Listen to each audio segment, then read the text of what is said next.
ఆ కాంట్రాక్టర్ మనకి ఇవ్వాల్సిన కమిషన్ ఇవ్వట్లేదన్నా. నేను విన్నాను, నేను ఉన్నాను. మన మాట వినని వాడు ఈ భూమి మీద ఉండకూడదు. చెప్పేయండి.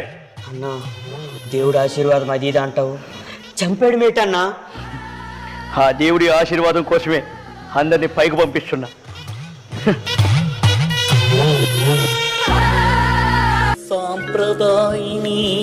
ఏమైంది తల్లి, ఎందుకు ఏడుస్తున్నావు?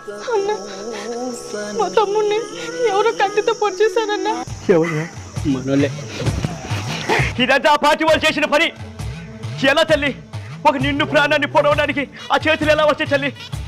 నేనైతే ఒక చీమ నన్ను కుట్టడానికి వచ్చినా ఆ చీమ ఆకలితో ఉందని ఆ చీమని తీసుకుపోయి చక్కెర డబ్బులో వేస్తా. అమ్మ బాబాయ్ లోపల అపరిచితుడు, బయట రామానుజం. వాటి ఆస్కార్.